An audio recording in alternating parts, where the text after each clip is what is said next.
Bonjour, voici un petit tuto sur la suite du chapitre des croches, toujours dans la méthode Ma première année de piano de Pouillard. Alors nous avons vu le passage de pouce, nous avons vu les croches, nous avons vu le chapitre sur les altérations, et là nous allons mélanger les croches et les altérations. Vous voyez donc nous avons un fa dièse à la clé. Alors comment le repérer? Vous savez que quand il est à la clé, ça signifie que tous les fa du morceau seront dièse. Alors si vous regardez bien le milieu du dièse, il est bien sur la ligne du fa.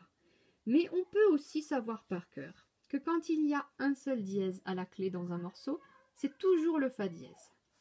Et d'ailleurs que quand il y a un seul bémol, comme c'est le cas dans le morceau suivant, ce sera toujours le si bémol. Donc dans la ronde des elfes, tous les fa du morceau seront dièse. Qu'ils se trouvent ici, ou là, ou ici, ou encore là, à tous les octaves, les fa seront dièse. Alors pour la main droite, il n'y a pas spécialement de piège, nous avons un pouce sur le sol, position simple qui ne bouge pas, et nous allons dire 2 croches noires, noires, 2 croches noires, noires, etc. Pour la main gauche, c'est un petit peu plus compliqué. Regardez bien, nous avons un 5 sur le sol, mais dans la mesure suivante, nous avons un 5 sur le fa dièse, puisque tous les fa sont dièses. Et dans la mesure suivante, à nouveau un 5 sur le sol et à nouveau un 5 sur le fa dièse. Donc je vais vous jouer la main gauche. Nous partons donc dans cette position-là, mais nous allons légèrement avancer la main parce que le 5 va naviguer en permanence entre le sol et le fa dièse. Ce qui va donner sol, ré, si, ré, fa dièse, ré, do, ré, sol, ré, si, ré, fa dièse, ré, do, ré, sol, ré, si, ré, fa dièse, ré, do, ré, sol, ré, fa dièse, ré, sol, si et sol, si. Donc je vais vous le jouer mains ensemble au métronome et nous allons mettre le métronome comme c'est demandé à 88. Ce qui va donner pour le rythme 2 croches noires, noires, 2 croches noires, noires.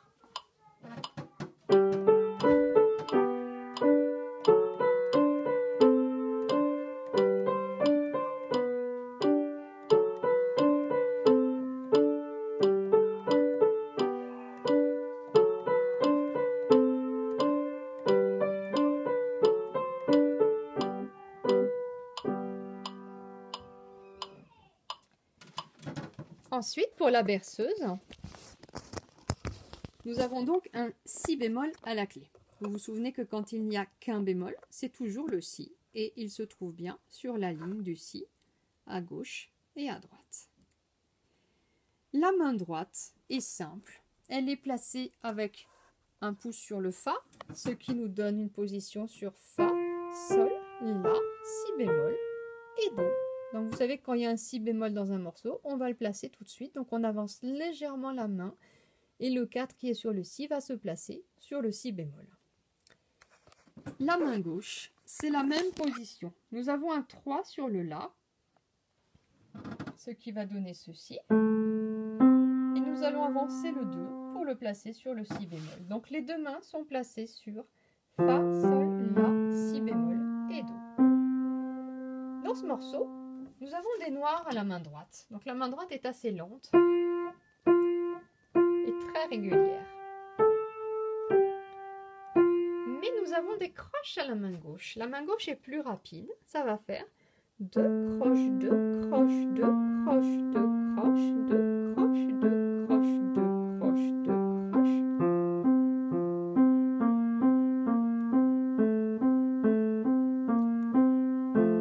Alors vous avez vu qu'il y a un petit piège dans la dernière mesure.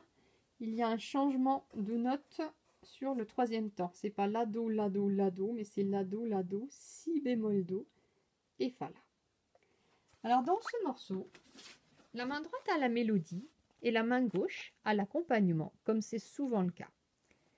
Comme la main gauche est l'accompagnement, mais qu'elle a pourtant plus de notes que la main droite, elle va devoir jouer le plus doucement possible. Donc on essaye de chercher un joli son, bien lié, mais très doux, très piano.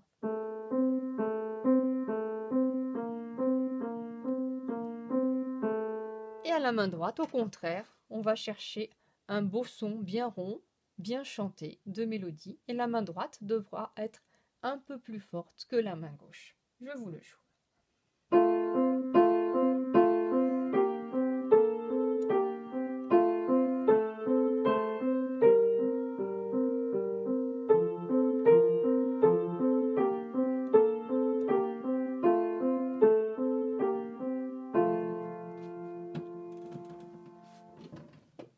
Et voilà, à bientôt pour la prochaine vidéo.